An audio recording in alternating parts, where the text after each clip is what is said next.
अस्सलाम वालेकुम सामीन। पाकिस्तानी जर्नल्स के बयानियों के तीसरे हिस्से में आज हम बात करेंगे मज़हब कार्ड के ऊपर। पाकिस्तानी जर्नल्स ने पिछले 75 साल में लोगों को तकसीम करने और अपनी ताकत को मजबूत करने के लिए जिन बयानियों का इस्तेमाल किया है और कर रहे हैं, उसमें मज़हब कार्ड को इंतहाई शातिर तरीके से इस्तेमाल किया गया है। इस्लाम को हर मौके पे इस्तेमाल करके लोगों की जहन साजी की गई, मुखालफों को सियासी गेम से बाहर निकाला गया और अपने पब्लिक इमेज को बेहतर बनाया गया। हम तारीख की रोशनी में जायज़ा लेंगे कि इस्लाम को इन्होंने किस तरह अपने मफादात के लिए इस्तेमाल किया, और उसके बाद देखेंगे ये जो बयानी ज़ुबान ज़द आम है, इनमें हकीकत कितनी है। इस डिस्कशन में ज़्यादा बात ज़िया के दौर पे होगी, क्योंकि उसी में मुल्ला मिलिट्री अलायंस जो है वो मजबूत हुआ था। अयूब खान और याया खान दोनों ही ने इस्लाम का नाम इस्तेमाल करके सियासतदानों के खिलाफ प्रोपेगेंडा करवाया और निज़ाम पे अपनी जो गिरफ्त है वो मजबूत करने की कोशिश की। अयूब खान के दौर में इसकी सबसे बड़ी मिसाल वो कैंपेन है जो उसने फातिमा जिन्ना के ख़िलाफ़ इलेक्शन में चलाई। आप इस न्यूज़पेपर जो क्लिप्स हैं इसमें भी आप देख सकते हैं कि बहुत सारे मौलवियों से जो है वो फतवे लिए गए और ये साबित करने की कोशिश की गई कि इस्लाम में जो औरत की हुक्मरानी है वो नाजायज़ है। यही प्रोपेगेंडा जो है ये बेनज़ीर के ख़िलाफ़ भी करते रहे और उसकी हुकूमत के लिए भी इन्होंने चैलेंजेस जो है वो खड़े किए। इसके अलावा ना जाने कितने मौलवियों को पैसे दे के इन्होंने मेंबर से जो है वो जुम्मे के खुतबों में ये चीज़ इसकी तशहीर करवाई होगी और ये बात लोगों के जहन में डाली होगी। अब मकसद क्या था कि वोट तोड़ा जाए, जितना वोट जहाँ से टूट सकता है उसको तोड़ा जाए और अपनी जो है वो मतलब इलेक्शन में जीता जाए। लाइक बदतरीन धांधली की इसकी ज़रूरत भी नहीं थी, लेकिन इससे इनकी घटियापन का पता चलता है कि ये ईमान भी बेच सकते हैं हुकूमत के लिए। उसके बाद अगर आप ये इनसे पूछें कि भाई अगर औरत की हुक्मरानी नाजायज़ थी, तो फिर ये जो आजकल आप औरतों को लेके आ रहे हैं और उनके ऊपर ड्रामे बना रहे हैं, ठीक है? तो क्या औरतों को इसमें होना चाहिए फ़ौज में? क्या उनको कोई और किरदार नहीं दिया जा सकता फ़ौज के अंदर? तो ये बड़ी मुनाफ़िक़त है कि ये अपनी चीज़ को बढ़ा-चढ़ा के पेश करते हैं और इनका मकसद ये होता है कि वेस्ट को, अमेरिकन जो दूसरे मुल्क हैं, उनको खुश किया जाए, उनको ये बताया जाए कि हम बहुत लिबरल हैं। लेकिन जब इलेक्शन की बारी आती है और जब बहुत सारे ऐसे मौके आते हैं, तो वहाँ पे ये फिर अपने आप को वजाहत ले आते हैं और बहुत सारी ऐसी चीज़ें इस्लाम के लिए आते हैं जो इनके फ़ेवर में जाती हैं। अच्छा, जिस बेदर्दी से इस्लाम का इस्तेमाल ज़िया-उल हक ने किया और जिस मुनाफ़िक़त से किया, उसकी तारीख़ में मिसाल नहीं मिलती। अय्यूब ना सिर्फ़ बेशऊर था, बल्कि बेवकूफ़ भी था। उसके पास कॉम्प्लेक्स मसलों के हल के लिए कोई स्ट्रैटेजी नहीं होती थी। याह्या खान अय्याश था, पर उसको ज़्यादा टाइम नहीं मिल सका। मुशर्रफ जो है वो इनसे मुख्तलिफ नहीं था, लेकिन वो मुनाफिक नहीं था और उसके दौर में हालात ऐसे हो गए थे कि चाहते ना चाहते जो है उसको वो सबसे पहले पाकिस्तान और लिबरलिज्म का जो है वो नारा लगाना पड़ा। लेकिन ज़िया-उल हक जो है वो इंतहाई मुनाफिक इंसान था। आज भी लोग उसको समझते हैं। आप अपने रिश्तेदारों में, बहन-भाई, दोस्तों में, अपने मतलब अज़ीज़-ओ-क़ारब में आप किसी से बात करें जो पुराने बुज़ुर्ग हैं, तो वो यही कहेंगे कि बहुत नेक आदमी था, वो बड़ी खिदमत है उसकी इस्लाम के लिए। लेकिन जितना ज़िया-उल हक ने इस्लाम को इस्तेमाल किया, उसकी मतलब बाकी किसी जो ये जो डिक्टेटरशिप है, उसके दौर में इसकी मिसाल नहीं मिलती। ज़िया-उल हक की इस्लाम को इस्तेमाल करने की चंद वजूहात थीं और उसमें पहली बड़ी वजह ये थी कि जो पीपल्स पार्टी थी और जो भुट्टो था, उनका जो सोशलिस्ट एजेंडा था और एक बहुत स्ट्रॉन्ग नैरेटिव था कि आपने जो है वो ज़मींदारों और जागीरदारों से जो है ज़मीनें लेनी है और किसान तरक्की करेगा और मज़दूर आगे जाएगा, और ये वो नारा था जिसने सोवियत यूनियन रशिया में इनकलाब ले आया, जो चाइना में इनकलाब लेके आया, और ये पूरी दुनिया में ये इनकलाब चल रहा था और सोशलिस्ट जमातों से और कम्युनिस्ट जमातों से अमेरिका और वेस्ट को बहुत ज़्यादा ख़तरा था। तो ये नारा भुट्टो ने उठाया। अब ये नारा इतना स्ट्रॉन्ग था कि जब ज़िया ने उसको निकाला तो उसको काउंटर करने के लिए वो ये चाहता था कि कोई एक ऐसा नैरेटिव हो, कोई ऐसा बयानिया हो कि जिसके ऊपर कोई आवाज़ उँगली ना उठा सके। और इस्लाम से बेहतर जो है बयानिया, अब वो क्या हो सकता था कि जब आप मज़हब को सामने करके फिर आप उसको इस्तेमाल करें और लोगों को ब्लैकमेल करना शुरू करें। अब लोग जो है वो हमारे सादे लोग हैं, जागीरदारों और जो है वो सरमाएदारों को तो बर्दाश्त कर लेंगे, अपने माशी इस्तेसाल पे भी जो है वो चुप साध लेंगे, मगर इस्लाम और उसके साथ मंसूब किसी भी निज़ाम के ख़िलाफ़ नहीं बोलेंगे। ये ज़िया की एक इंतहाई शातिर चाल थी, जो बहुत कामयाब रही। इस्लाम के साथ अपने आप को एसोसिएट करने की दूसरी वजह जो उसकी थी, वो कि मुनाफ़िक आज़म का हर काम हलाल हो जाएगा। ठीक है? वो जो भी करेगा उसको मतलब इस्लाम के लिबादे में ओढ़ के लोगों के सामने पेश करेगा, तो लोग उसको जो है वो उसके ऊपर आवाज़ नहीं उठाएँगे, उसको क्वेश्चन नहीं करेंगे। जो करेगा उसके ऊपर काफ़िर का फ़तवा लग जाएगा, उसको जो है वो जेलों में डाल दिया जाएगा, कोड़े मारे जाएँगे। अ, तो उसके नैरेटिव के खिलाफ बात करना इस तरह था जिस तरह कि इस्लाम के खिलाफ बात करना, और ये बड़ा उसने स्ट्रेटेजिकली जो है इस चीज़ को इस्तेमाल किया। ये चीज़ आपको रेफरेंडम के बैलेट पेपर पे भी जो है वो नज़र आएगी। जब उसने रेफरेंडम करवाया, तो उसमें उसने अब आप देख भी सकते हैं अपनी स्क्रीन के ऊपर कि उसने कहा कि आपने मेरे मुझे वोट देने का मतलब ये है कि आप इस्लाम और निफाज़ रसूल शरीयत रसूल जो है, शरीयत मोहम्मदी जो है, बेसिकली आप उसको वोट दे रहे हैं, मुझे वोट नहीं दे रहे। तो अब जब पर्ची के ऊपर ये लिखा हो और एक सादा मुसलमान हो जिसकी तालीम ज़्यादा ना हो, जिस जो एक्सप्लॉयटेशन को ना समझ सकता हो कि एक मुनाफिक आदमी उसको एक्सप्लॉयट कर रहा है, तो उसने तो फिर लाज़मन जो है वो ज़ियाउल हक को वोट देना था। तो बदतरीन धांधली प्लस इस्लाम के नाम का इस्तेमाल, इसने ज़ियाउल हक को जो है वो इलेक्शन में कामयाब करवाया। अम, इस्लाम को जो इस्तेमाल करने की ज़िया की चाल थी, उसमें उस टाइम मज़ीद शिद्दत आ गई जब सोवियत यूनियन ने अफ़गानिस्तान पे हमला कर दिया। तो ज़ियाउल हक के लिए जो है वो टाइमिंग, किस्मत उसके ऊपर मेहरबान थी। उसके लिए जो है ना वो हर चीज़ की टाइमिंग जो है वो बड़ी परफेक्ट थी। पाकिस्तान या दुनिया का कोई भी मुल्क अफ़गानिस्तान में अपनी फ़ौज नहीं भेज सकता था। तो यहाँ पे ज़िया ने इस्लाम और जिहाद का मौलवियों से प्रोपेगेंडा करवा के आम लोगों को अफ़गानिस्तान रशियन के साथ लड़ने के लिए भेज दिया। अब आप ये बताएं कि जब मदीने की खिलाफत वजूद में आई, तो एक तरफ कैसरो कसरा थे, रोमन एम्पायर थी, एक तरफ पर्शियन एम्पायर थी। तो मुसलमानों ने ये नहीं किया कि एक के साथ दूसरे के खिलाफ इतिहाद कर लिया।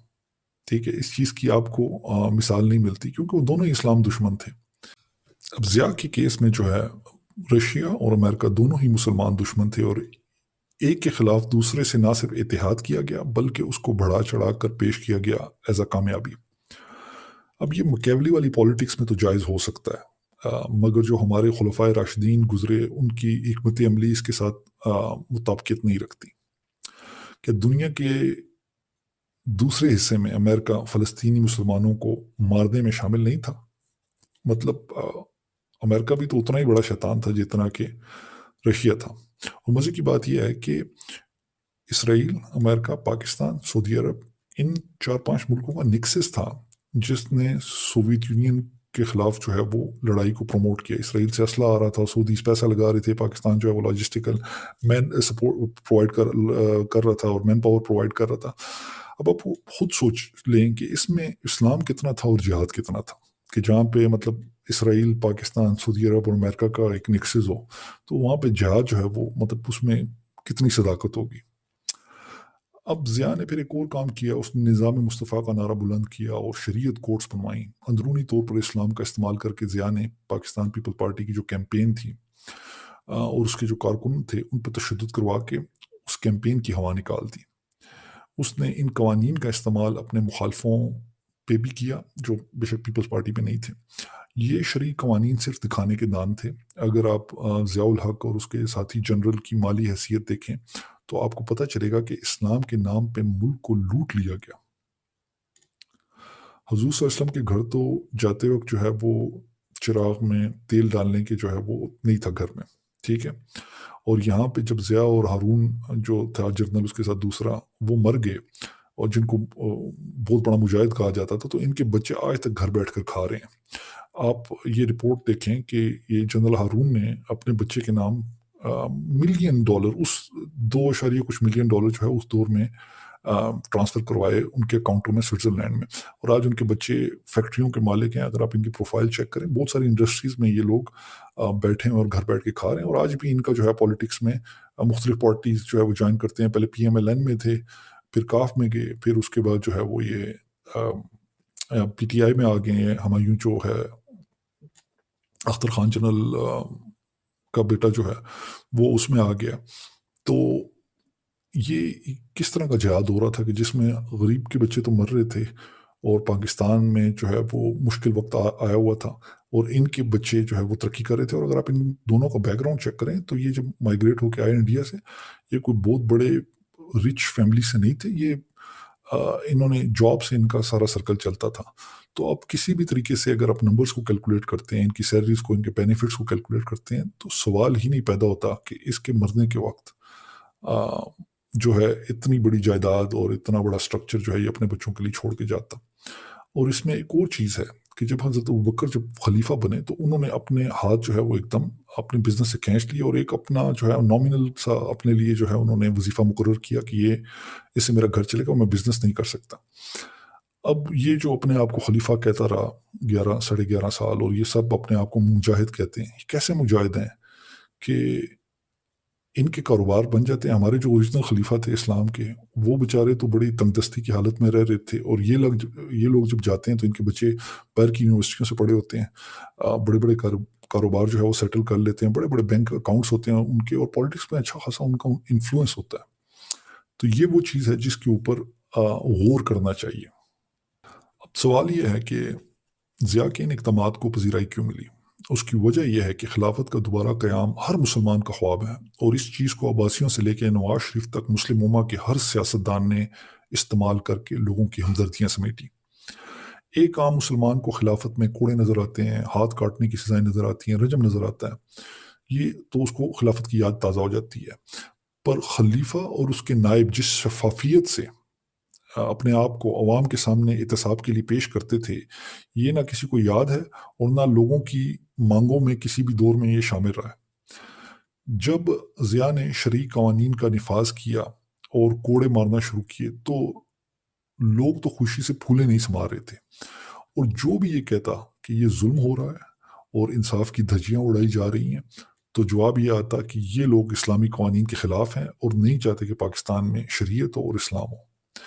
इस चीज़ को बहाना बनाकर लोगों को जेलों में डाला गया और ख़ासकर पाकिस्तान पीपल पार्टी के वर्कर्स को जेलों में डाला गया। उसके अलावा जितने भी सियासी मुखालफिन थे, उन सबको जेलों में डाला गया। आप ये इस तस्वीर में देख लें, ये जो पीपल पार्टी में आज बैठे हुए हैं सारे लोटे, ये यूसुफ रज़ा गिलानी भी जो है उस दौर में इसको सपोर्ट कर रहा था ज़िया को। उसको काफिर करार दिया गया, ठीक है, जो भी इनके खिलाफ बोला उसको जेलों में डाला गया, काफिर करार दिया गया और मार दिया गया। किसी एक आदमी ने ये ना पूछा कि ये शरई कवानीन शराबी जो याया खान था उस पर क्यों नहीं लगाए गए, जो पाकिस्तान तोड़ने का जिम्मेदार था, जिसकी शराब नोशी और औरत परस्ती कोई ढकी छुपी चीज़ नहीं थी। ये कवानीन उन फौजियों पे क्यों नहीं लगे जो कि पाकिस्तानी मैसों में शराब नोशी करते थे। इन कवानीन में एक भी जुर्म ऐसा शामिल नहीं था जिसकी वजह से हमारे माशरे के बड़े सतूनों को एहतसाब के लिए जो है वो बुलाया जा सके, उनका एहतसाब जो है वो किया जा सके, उनकी रिश्वत का एहतसाब किया जा सके, उनकी सिफारिश का, और वो जो गरीबों का जिस तरीके से वो इस्तेसाल करते थे उसका एहतसाब किया जा सके। जागीरदार, वटेरे और नवाब रिश्वतें भी लेते रहे, शराबें भी चलती रहीं, औरत परस्ती भी चलती रही और कोड़े जो है वो गरीब लोगों को लगते रहे। और लोग किस चीज़ में खुश थे कि जी ये इस्लामी कवानीन है, इस्लामी निफाज है। ये बात समझने की है कि दुनिया का कोई भी सिस्टम हो, अगर उसमें इंसाफ नहीं है, अगर जो साहिब इख्तियार लोग हैं वो अगर अकाउंटेबल नहीं है, उनका एहतसाब नहीं हो सकता, तो चाहे आप उसको कोई भी नाम दे दें, वो एक ड्रैकोनियन सिस्टम है, वो एक झूठ है। और उसके ऊपर बिलीव करना और उसके साथ उससे कोई अच्छे की उम्मीद लगाना, ये अपने आप को धोखा देने वाली बात है। और ये पिछले 70 साल से हम लोगों ने अपने आप को ये धोखा दिया है।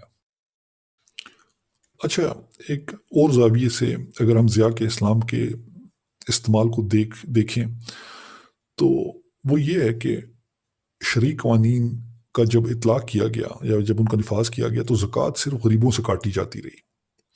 अयूब और याया की तरह जो है ज़िया ने भी मफाद परस्त सियासी टोला जो है, जो नवाब हो गए, जागीरदार हो गए, सनतकार हो गए, उसमें चौधरी हो गए, ये सारे लोग जो शामिल थे, इनके साथ मिलकर सियासी चालें उसने चली हैं। उसने इनका एहतसाब नहीं किया उसने, और निज़ाम को, लोगों को बेवकूफ़ बनाया। लोगों को ये लगा कि जिस तरह हज़रत अबू बकर सिद्दीक़ ज़कात लेते थे, उन्होंने जो ज़कात नहीं देते थे उनके खिलाफ जिहाद किया, तो ज़िया साहब भी कर रहे हैं। हालांकि दरपर्दा एजेंडा क्या था कि जिन लोगों से ज़कात लेनी चाहिए थी, मतलब अक्रॉस द बोर्ड जो है ये कानून इम्प्लीमेंट नहीं हुआ, बड़ा सेलेक्टिव जो है इसकी इम्प्लीमेंटेशन थी। लोग चूँकि हमारे साथ हैं, मीडिया भी उस टाइम इतना मजबूत नहीं था, मैनिपुलेट किया जाता था उसको। आजकल के दौर में जब सारे टीवी चैनल इमरान खान के खिलाफ हो गए हैं और सच बात नहीं पहुंचती, तो उस दौर में तो तकरीबन जो है वो नामुमकिन था। तो अगर आप पूरे ज़िया के दौर का जायज़ा लें, तो वही लोग जो भुट्टो के दौर में थे या याह्या खान के दौर में थे, उन्हीं के बच्चे या वही लोग जो है उन्हीं को प्रमोट किया गया, उन्हीं को इस्तेमाल किया गया और कोई एहतसाब नहीं हुआ। चाहे वो अयूब खान का दौर था, चाहे ये इस अमीरुल मोमिनीन मुनाफिक आज़म जो है ज़ियाउल हक का दौर था, किसी भी अ, जो बड़े सियासतदान नवाब का एहतसाब जो है वो नहीं हुआ। अब जिस भी इस्लामी निज़ाम में खलीफा अमीर और कारोबारी होगा और उसके चेले भी ऐसे ही होंगे और फैसले सिर्फ गरीबों और आम लोगों के खिलाफ आएंगे, वो निज़ाम आप जिस तरह से भी पेश करेंगे, होगा वो दो नंबर ही। ईरानियन रेवोल्यूशन जो है वो एक और फैक्टर है जिसको ज़िया ने मतलब कंटेन करने की कोशिश की कि उसके इम्पैक्ट्स जो हैं वो पाकिस्तान के ऊपर ना आए। अब ये दो धारी तलवार की तरह जो है उसके लिए इस चीज़ ने काम किया। तो ईरानियन रेवोल्यूशन का जो इन्फ्लुएंस था उसको रोकने के लिए ज़िया ने अपने ही लोगों को मरवाने के लिए बहुत सारी ये जमातें बना दी, जो कि दूसरे को काफिर कह के अपने ही पाकिस्तानी भाइयों को जो है वो मरवाती रहीं। अब यहाँ से जो है वो फ़िरकावारियत की बुनियाद ज़िया ने रख दी कि जिस एक गली में दो लोग एहतराम करते थे मुख्तलिफ मसलकों से रहने वाले, वो ही एक दूसरे के जो है वो दुश्मन हो गए और ये आग ऐसी लगी कि अगले 30-40 साल तक हमसे कंट्रोल नहीं हो सकी। ज़िया की इस पॉलिसी का रिजल्ट ये आया कि मौलवी बहुत ताकतवर हो गए और मजीद करप्ट हो गए और कुफर के फतवे जो है वो अब छोटी छोटी चीज़ों पे भी जो है वो सामने आने लगे। ये वो वक्त था जब मुल्ला मिलिट्री अलायंस पाकिस्तान में अच्छा खासा मजबूत हो गया। ये बात याद रखिएगा कि हमारे जज इन जर्नलों को लीगल प्रोटेक्शन देते रहे, बट ये मौलवी जो हैं ये लोगों में जाके इन जर्नलों के इकदामात को हलाल करवाते रहे। मस्जिद के खुतबों में बैठकर ये ज़िया को अमीरुल मोमिनीन करार देते और आर्मी की पॉलिसी तो वही है कि ना तायीद करो और ना तरदीद करो, और लोगों के जहन में ज़िया का इमेज ये बना कि ये बहुत नेक इंसान है। झूठे किस्से फैलाए गए कि रात को ज़िया साइकिल पे निकल के आवाम का हाल अहवाल लेता, जिस तरह के हज़रत उमर रात को निकलते। अब आप ये पूछें अपने आप से और सोचें इसके ऊपर कि अगर भुट्टो जैसा प्राइम मिनिस्टर, उसका तख्ता इसने उल्टा दिया, तो क्या ये पुलिस गर्दी जो थी, ये ब्यूरोक्रेसी की जो बदमाशी थी, ये जो नवाब और ज़िम्मेदार इनके जो हथकंडे थे ज़ालिमाना, क्या ये इनको नहीं रोक सकता था? ये सब ड्रामा था जो अवाम को दिखा के बेवकूफ़ बनाया गया। जब ज़िया मरा तो उस वक्त टाइम्स ऑफ लंदन ने लिखा कि इसकी जो मौत है ज़िया उल हक की, it's a bad death for the west. अब आप ये बताएं कि अगर इतना ही मोमिन होता तो ये मगरबी ममालिक उसके मरने पे अफसरदा होते। ज़िया के बाद बाकी जर्नैल भी इस्लाम इस्तेमाल करने में पेश पेश रहे। मुशर्रफ ने जिस तरह की मैंने आपको पहले बताया कि उसने डाइवर्ट इसलिए किया इस पॉलिसी से क्योंकि अमेरिका जो है उसके इंटरेस्ट सिर्फ लिबरलिज्म, उस दौर में मुशर्रफ के दौर में जो है वो उसके साथ सिर्फ एक लिबरल एजेंडा चल सकता था। पाकिस्तान का जो है वो सबसे पहले पाकिस्तान का चूरन बिक सकता था, इस्लाम वाला चूरन नहीं बिक सकता था उस टाइम, तो इसलिए उसने इसको अडॉप्ट नहीं किया। अब मेरा आपसे ये सवाल है कि अब थोड़ी देर के लिए इमेजिन करें कि अगर 2001 में 9/11 के टाइम ज़िया उल हक होता और 1979 में अगर मुशर्रफ होता, तो क्या मुशर्रफ 79 में भी लिबरलिज्म का नारा लगाता, और क्या ज़िया 2001 में मज़हब का प्रचार करता? ये बड़ा इंपॉर्टेंट सवाल है और मेरा जो ज़ाती ख्याल है वो ये है कि हाँ, मुशर्रफ जो है वो इस्लाम को प्रमोट करता जिस तरह ज़िया ने किया था, और ज़िया बिल्कुल लिबरलिज्म को प्रमोट करता जो कि उस वक्त की ज़रूरत थी, क्योंकि ये ज़रूरत के मुताबिक चलते हैं। ये टोटल इंटरेस्ट बेस्ड पॉलिटिक्स खेलते हैं, इनमें इसमें कोई मोरालिटी नहीं है, कोई अखलाकियात नहीं है, कोई आखिरत की जो है वो कंसिडरेशन नहीं है इसमें। तो इन्होंने, जो मेरा ज़ाती ख्याल है, इन्होंने हालात के मुताबिक अपना पैंतरा जो है वो बदलना था। अब इसको समराइज़ करते हैं कि फ़ौज ने 30 साल में इस्लाम के नाम पे हर तरह की एक्सट्रीमिज़म को प्रमोट किया, और जब अमेरिका ने आंखें दिखाई तो सबसे पहले पाकिस्तान यानी इस्लाम بعد में का नारा बुलंद कर दिया इन्होंने। अब रिसेंटली देखें कोई फ़िरका इन्होंने नहीं छोड़ा था पाकिस्तान में जिसको कि पॉलिटिक्स में ना लेके आए, जमात इस्लामी, देवबंदी, अहले हदीस हो गए, ठीक है, इनकी इन्होंने मिलिटेंट विंग्स बनाए। एक सिर्फ बरेलवी रहते थे जिनका इतना कोई पावरफुल स्टांस नहीं था सियासत में, उनको ये टीएलपी की उसके ऊपर लेके आया और ये इतनी खतरनाक किस्म का नैरेटिव इन्होंने बिल्ड किया है, जो टीएलपी का नैरेटिव है, कि इसमें अगर ये जिस टाइम भी कंट्रोल से बाहर हुआ, जिस तरह इसके तालिबान की कंट्रोल से बाहर हो गए थे और फिर उन्होंने इन्हीं को जो है वो टारगेट बना लिया। जिस टाइम ये इनकी कंट्रोल से बाहर हुआ, अभी तो ये इनकी जेब में बैठे हुए हैं, लेकिन जिस टाइम ये इनके कंट्रोल से बाहर हुए, ये उनसे बड़ा थ्रेट होगा, क्योंकि इनका नैरेटिव जो है वो चूंकि हुजूर सल्लल्लाहु अलैहि वसल्लम की ज़ात के साथ जुड़ा हुआ है, बहुत ज़्यादा स्ट्रांग है और वो पाकिस्तान को और ख़ासकर इनको बहुत ज़्यादा नुकसान देगा। अच्छा, इस्लाम का एक और इस्तेमाल जो ये फौजी करते रहे और वो इनडायरेक्ट इस्तेमाल था, वो इन्होंने इस तरह वो ऐसे किया कि मुख्तलिफ स्कॉलर जैसे ज़ाहिद हामिद हो गया, मजहबी जमातों के मौलवी हो गए, इन्होंने किताबें पब्लिश करवाई और आजकल तो ये यूट्यूब पे वीडियोस बना रहे हैं, इनके पूरे ये आईएसपीआर के सेल्स बैठे हुए हैं जो कि इस तरह के प्रोपेगेंडा वीडियोस बना रहे हैं मुख्तलिफ चैनलों से, ट्विटर के ऊपर ये चीज़ें पोस्ट करते हैं, फेसबुक के ऊपर पोस्ट करते हैं और किस चीज़ को प्रमोट करते हैं, जिहाद को, अपने इमेज को, गज़वा हिंद को, इस नैरेटिव को जो है वो ये प्रमोट कर रहे हैं। एक बार फिर एम्बिग्विटी की पॉलिसी इन्होंने जो है वो यहाँ पे अडॉप्ट की हुई है, क्योंकि ये आसानी के साथ बाद में साइड चेंज हो सकती है, ठीक है। अगर कल इनके खिलाफ जाता है तो ये कहेंगे कि हमने तो ये प्रमोट ही नहीं किया, पता नहीं कौन लोग थे, और अगर इनके हक में जाता है तो नूर अला नूर है। अब इसका रिजल्ट ये हुआ कि लोग ये बिलीव करेंगे कि ये गज़वा हिंद की हदीसों में दी जाने वाली जो डिटेल्स हैं, ये ये सारी जो है ये पाकिस्तान आर्मी के बारे में और ये इन जर्नलों के बारे में। जितना लिटरेचर इस टॉपिक पे है 98% उसमें प्रोपेगेंडा है और इनका स्पॉन्सर्ड है। अब इस आर्मी और इन जर्नलों के किरदार पर नज़र डालें और ये सवाल पूछें अपने आप से कि क्या रिश्वत लेने वाले, मुतकब्बिर, इस्लाम का नाम इस्तेमाल करके लोगों को बेवकूफ़ बनाने वाले, बलूचिस्तान, स्वात और कबायली इलाकों में ऑपरेशन के नाम पर ज़ालिमाना तशद्दुद करने वाले, अगवा बराए तावान में शामिल लोग, लोगों को तकसीम करने वाले नैरेटिव, फ़िरकावारियत जो है प्रमोट करने वाले, अमरीकी इशारों पे चलने वाले, आम पाकिस्तानियों को तहकीर की निगाह से देखने वाले, ब्लडी सिविलियंस का नारा बुलंद करने वाले, शराबी, मादा परस्त लोग, इनके बारे में आपको लगता है कि ये पेशनगोइयाँ हो सकती हैं?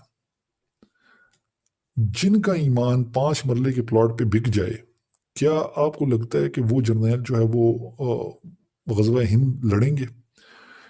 इस्लाम वाला चूरन सबसे ख़तरनाक और और हमारे मासूम माशरे में जो लोग हैं हमारे, वो इसके बहकावे में बड़े आसानी से आ गए। एक और चीज़ ये जो बड़े धड़ल्ले से प्रमोट करते हैं, वो ये है कि ये अपने आप को मुजाहिद कहते हैं और ये कहते हैं कि मुजाहिद को ये भी आप बाज़ लोगों के मुँह से सुनेंगे कि मुजाहिद को तकब्बुर जो है वो जायज़ है। अब इनसे आप ये पूछें कि तकब्बुर क्या अपने लोगों के खिलाफ जायज़ है कि दुश्मन के खिलाफ जायज़ है? वहाँ तो आप जंफियाँ डाल रहे होते हैं, वहाँ आपकी टाँगें जो हैं वो काँप जाती हैं। मुज़ाकरात की टेबल पे कभी आप जंग हार जाते हैं, कभी मैदान में जंग हार जाते हैं। तो ये तकब्बुर जो है बाहर दुश्मन को दिखाएँ कि वो आपसे डरे। ये तो आपने लोगों को अपने लोगों को डरा के रखा हुआ है। दूसरी जो चीज़ है इसमें वो ये है कि ये कौन से मुजाहिद हैं जो इस्लामी कि जो जंगी असूल हैं, इस्लाम ने जो जंग लड़ने के असूल बताए हैं, जैसा कि औरतों और बच्चों को ना मारना, ठीक है, तशद्दुद ना करना, जो निहत्ते लोग हैं उनको कत्ल ना करना, ठीक है, बड़े बुजुर्गों का ख्याल रखना, आ, ये वो सारी चीज़ें हैं, फसलों का ख्याल रखना, ठीक है, मतलब हिसाब में रहना, ये इस्लाम के जो असूल हैं। क्या इन्होंने आप इनका कोई भी ऑपरेशन देख लें, चाहे वो कबायली इलाकों में या बलूचिस्तान में, स्वात में, क्या इन्होंने इनमें से किसी एक चीज़ का भी ख्याल रखा? ये हर वो ज़ालिमाना हरबा इस्तेमाल करते हैं जो मगरिब ने ईजाद किया। आईएसआई के टॉर्चर सेल में जिस नोयत का तशद्दुद किया जाता है, वो हिटलर को भी शायद पीछे छोड़ दे। बलूचिस्तान में आम लोगों को अगवा और कत्ल, स्वात में लोगों को हेलीकॉप्टर से दरिया में फेंकना, बाज़ारों में लोगों का कत्लेआम, वज़ीरिस्तान में बुज़ुर्गों और नौजवानों पे तशद्दुद और उनको बेरहमी से कत्ल, इनके मज़ालिम की लिस्ट लंबी है اور عوام سے چھپی ہوئی ہے۔ یہ کچھ چیزیں اگر آپ ایون یوٹیوب بھی کریں شاید تو آپ کو پتہ چلے کہ سوات میں کس بے دردی کے ساتھ یہ تھانوں میں بزرگوں کو مارتے رہے، اور یہ وہی لوگ تھے جن کی انہوں نے ذہن سازی کی تھی، جن کو یہ جہاد پہ انہوں نے تیار کیا، اور وہ معصوم لوگ جب ان کے خلاف ہو گئے، جب ان کو سمجھ آ گئی کہ یہ تو ہمارے ساتھ ہاتھ ہوا ہے اور یہ امریکنز کے ساتھ ملے ہوئے ہیں، ان کے یار ہیں، اور وہ جب انہوں نے اپنی توپوں کا رخ ان کی طرف کیا، نہیں کرنا چاہیے تھا، غلط تھا، تو ان کی پھر چیخیں نکل گئی وہاں پہ، پھر انہوں نے وہی ویسٹرن طریقہ جو ہے وہ اڈاپٹ کیا کہ ظلم و بربریت کی جو ہے وہاں پہ انہوں نے داستانیں رقم کر دی۔ تو کیا مجاہد اس طرح ہوتا ہے؟ مجاہد تو حضرت علی جیسا ہوتا ہے، جنہوں نے تھوکے جانے پر دشمن کو قتل نہیں کیا، اور یہاں ٹویٹ کرنے پر بندہ اٹھا کر لے جاتے ہیں، مار مار کے بھرکس نکال دیتے ہیں، اس کے خاندان کے اوپر تہمتیں، اس کے بچوں کو دھمکیاں، کوئی چیز یہ نہیں چھوڑتے۔ اس طرح کے مجاہد ہو سکتے ہیں؟ آپ کو لگتا ہے کہ اس طرح کا جہاد ہو سکتا ہے؟ تو آپ سے درخواست ہے کہ پہلے ان کی ذات کو، ہمارے جو اکابرین ہیں، بڑے ہیں، ٹھیک ہے، سنت ہوگی اس کے مطابق دیکھیں، پھر صحابہ کی زندگی کے مطابق دیکھیں، اور لوگوں کے مطابق دیکھیں جو ہمارے بڑے بزرگ گزرے، ان کے ساتھ میچ کریں ان کے اقدامات کو، ان کی ذات کو، اور دیکھیں کہ کیا کوئی مطابقت ہے، کیا اس میں کوئی ریسمبلنس ہے، ملتے ہیں آپس میں کہ نہیں، اور اس کے بعد آپ کو جواب مل جائے گا کہ یہ اس میں کچھ حقیقت بھی ہے کہ یہ صرف خالی جو ہے وہ بد ذائقہ چورن بیچ رہے ہیں۔ ان کے پروپیگنڈا میں جو ہے وہ ایک یہ بھی خوف اور ڈر لوگوں میں انہوں نے پھیلایا ہوا ہے کہ ہم جو ہے وہ واحد ایٹمی طاقت ہیں، اور اس کا بہانہ بنا کر انہوں نے لوگوں کو جو ہے وہ شیزوفرینیا میں مبتلا کر دیا۔ شیزوفرینیا بیسیکلی ایسی بیماری ہے جس میں کہ آپ کو، جس بھی انسان کو ہوتی ہے، اس کو یہ لگتا ہے کہ جو جتنے ارد گرد کے لوگ ہیں سب اس کو نقصان پہنچانے کے چکر میں لگے ہوئے ہیں۔ ابھی اگر آپ ہمارا لٹریچر اٹھائیں، ہمارے کسی عام آدمی سے بات کریں، ہمیں یہ لگتا ہے کہ پوری دنیا کے جو 200 ملک ہیں یہ ہمارے خلاف سازش کر رہے ہیں، اور یہ ہماری اس آرمی کو کمزور کرنا چاہ رہے ہیں۔ کیوں؟ کیونکہ یہ ان کا اور کوئی کام نہیں ہے، ان کے ایجنڈے پہ اور کوئی چیز نہیں ہے۔ ہمارے پاس یہاں پہ دودھ کی ندیاں بہہ رہی ہیں، اکانومی میں پاکستان سب سے آگے ہے، ہماری ٹیکنالوجی دنیا میں کسی سے جو ہے وہ پیچھے نہیں ہے، اور اتنے بہادر جنرل ہمارے پاس ہیں، تو ان کو جو ہے وہ امریکہ، ویسٹ، اسرائیل، انڈیا، یہ سارے کمزور کرنے کی کوشش کر رہے ہیں، اور اس کمزور کرنے میں جو سب سے بڑا انسٹرومنٹ ہے وہ یہ ہے کہ آپ ان سے ایٹمی ہتھیار لے لیں۔ اب یہ سازش والا جو کانسیپٹ ہے، میں اپنی پچھلی ویڈیوز میں بھی یہ ایکسپلین کر چکا ہوں کہ یہ ہر ملک کے ساتھ ایسا ہوتا ہے، ہم کوئی منفرد نہیں، بٹ اب ہم یہ دیکھتے ہیں کہ امریکن نے پاکستان کے خلاف سازشیں کیسے کی، اور ان سازشوں میں امریکنز کے اعلی کار کون تھے۔ یہ جو اتنے جو ہمیں ویسٹ سے ڈرا رہے ہیں، تو ہم یہ دیکھتے ہیں کہ جتنی سازشیں ہوئی پاکستان کے خلاف جو امریکہ نے کی، تو اس میں کون سے وہ جو گروپ تھا جس کو امریکہ نے استعمال کیا پاکستان کے خلاف اور پاکستانی لوگوں کے خلاف۔ چونکہ یہ ایک بہت امپورٹنٹ ٹاپک ہے، امریکن انٹرفیرنس والا، انفلوئنس والا، اور اس ٹاپک کو سمجھنا انتہائی ضروری ہے۔ اس پہ میں اپنی نیکسٹ ویڈیو میں بات کروں گا۔ آج تک کے لیے اتنا ہی، اجازت دیجیے گا، اللہ حافظ۔